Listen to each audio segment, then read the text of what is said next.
आज से 1000 साल पहले कोंकण पर शिलाहारों का राज्य था। उनके शासनकाल में उनकी राजधानी थी श्री स्थानक, यानी आज का थाने। शिलाहारा जो थे वो शिव भक्त थे और वो ये चाहते थे कि अपने राज्य में शिव जी का एक बहुत बड़ा विशालकाय मंदिर बने। इसलिए उन्होंने श्री स्थानक यानी ठाणे से थोड़ी दूर वडवाण नदी के किनारे घने जंगल में एक स्थान निश्चित किया। साल था 1022 और राजा थे छितराज देव, जिन्होंने इस शिव मंदिर की नींव रखी और 1060 में मामणी राजदेव ने इसे पूर्ण किया। इसे पूर्ण करने के लिए उन्हें लगभग 3 दशक लगे। इस मंदिर के निर्माण के बारे में और पूर्णोत्तर के बारे में जो शिलालेख था वो अंग्रेज़ों ने संभाल कर रखा था, लेकिन अंग्रेज़ जब चले गए उसके बाद ये शिलालेख पता नहीं कहाँ गायब हो चुका है। मगर इसका ये कार्बन प्रिंट इस वक्त आप स्क्रीन पर देख रहे हैं। ये है अमरेश्वर महादेव मंदिर।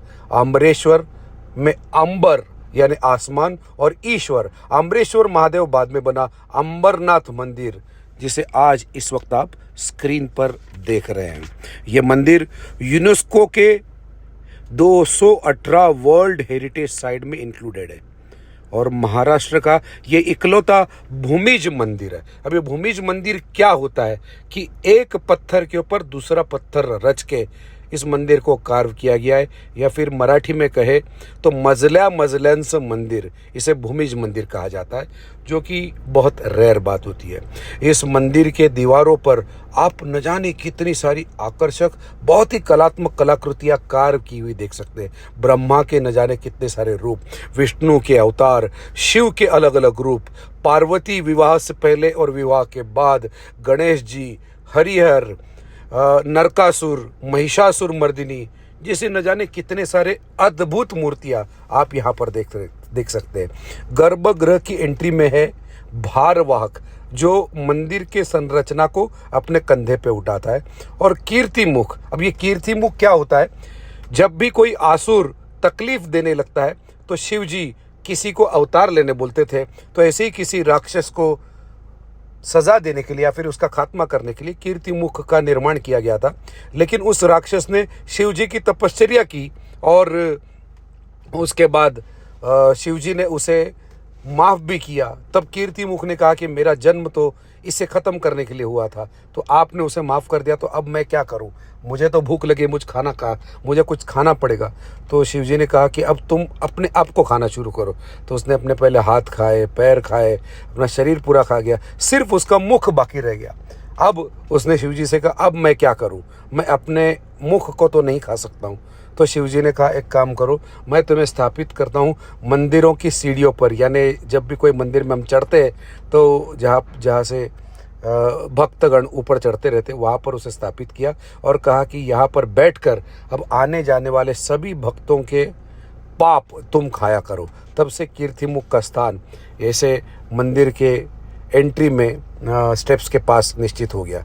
तो ये कीर्तिमुख आप यहाँ पर देख सकते हैं। उसी के साथ में आप देखेंगे कि जब भी कोई शिव मंदिर होता है तो उसके गर्भगृह में एंट्री करने से पहले नंदी महाराज होते हैं और एक होते हैं, लेकिन यहाँ पर आप एक रेयर बात देखेंगे, यहाँ पर दो नंदी है और ये नज़ारा आपको कभी भी कहीं भी देखने को नहीं मिलेगा।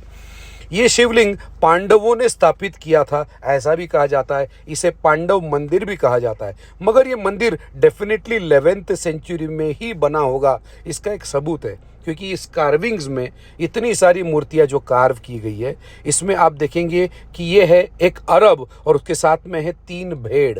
अब ये अरब और 3 भेड़ इस मंदिर के कार्विंग में कैसे आए? तो इसकी वजह यह है कि शिलाहारा राजाओं का अरब कंट्रीज के साथ में व्यापार होता था, वो भी घोड़ों की खरीदी के लिए, क्योंकि युद्ध में उनको अच्छे अच्छे घोड़े लगते थे। तो यहाँ पर डेफिनेटली अरबियों की बस्ती थी और उनमें से शायद कोई कलाकार है जिससे इंस्पायर होकर ये बना होगा, जिससे ये पता चलता है कि अरब तो बहुत साल के बाद आए, यानी पांडव काल, महाभारत काल से हजारों साल के बाद ये यहाँ पर आए हैं। तो ये डेफिनेटली ये मंदिर 11वीं सेंचुरी में बना है, ऐसा पता चलता है।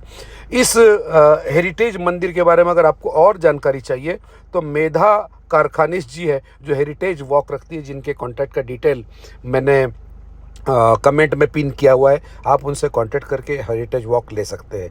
जब सेकेंड वर्ल्ड वॉर चल रहा था तब अंग्रेज़ों ने इसी अंबरनाथ में 1942 में एक ऑर्डिनेंस फैक्ट्री सेट की, शस्त्रों की फैक्ट्री सेट की, और उसके बाद यानी आज़ादी के बाद यहाँ पर MIDC के साथ ही बहुत सारी इंडस्ट्रियल कंपनियाँ आई और यहाँ पर बन गया एक इंडस्ट्रियल हब।